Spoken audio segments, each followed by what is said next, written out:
అందరికీ నమస్కారం. Welcome to Surya's view YouTube channel. సరికొత్త కథాంశంతో మీ ముందుకు రావడం జరిగింది. ఒక పాప చాలా సీరియస్‌గా వాళ్ళ నాన్నతో, "నాన్న, నన్ను నువ్వెప్పుడు గుడికి వెళ్ళు అని చెప్పకు" అని చెప్పింది. వాళ్ళ నాన్నగారు చాలా ఆశ్చర్యం అయిపోయారు. "ఏమైందమ్మా?" అని అడిగారు. "గుడికి వెళ్ళా నేను. అక్కడ గుడిలో అందరూ కూడా ఫోన్‌లో మాట్లాడుకుంటున్నారు, ఫోటోలు తీసుకుంటున్నారు, ఏవేవో మాట్లాడుకుంటున్నారు.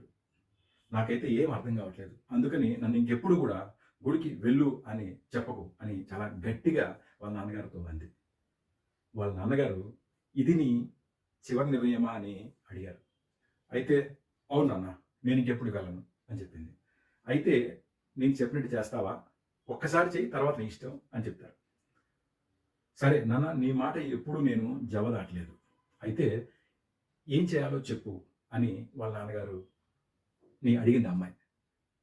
ఆ అమ్మాయి చెప్పింది, వాళ్ళ నాన్నగారు చెప్పారు, "నువ్వు ఒక గాజు గ్లాసు నిండా నీళ్లు తీసుకొని గుడికి వెళ్ళి 3 ప్రదక్షిణాలు చెయ్యి. అయితే చేసేటప్పుడు ఒక చుక్క నీరు కూడా తొలగకూడదు, కింద పడకూడదు. అట్లా వెళ్ళి నువ్వు రా" అన్నారు. ఆ అమ్మాయి అలాగే గాజు గ్లాస్ తీసుకుంది. దాని నిండా ఫుల్‌గా వాటర్ తీసుకుంది.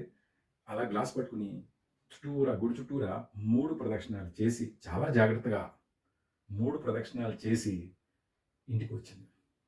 ఇంటికి వచ్చిన తర్వాత వాళ్ళ నాన్నగారు ఆ అమ్మాయిని, "ఈ అమ్మ, ఇప్పుడు నీకు ఎవరైనా ఫోన్‌లో మాట్లాడుతున్నారా? కనిపించారా?" అంటే, "నాకు తెలీదండి."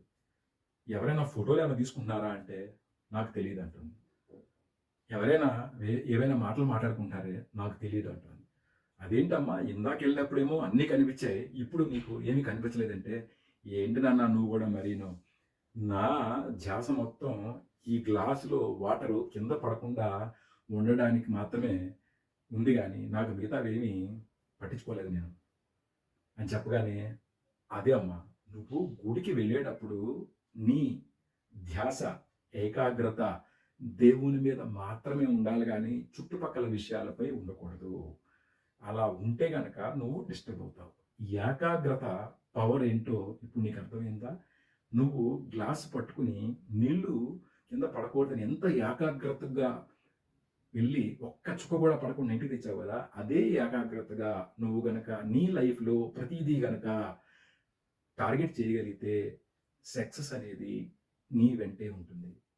దయచేసి అందరూ ఆలోచించండి. ఏకాగ్రతగా మనం ఏదైనా ఒక టార్గెట్ తీసుకుంటే 100% సక్సెస్ అనేది గ్యారంటీ. హోప్ ఈ స్టోరీ మీకు నచ్చినట్టుగా భావిస్తాను. Please comment and subscribe my channel. Thank you so much. Survey జనా సుఖినో భవంతు.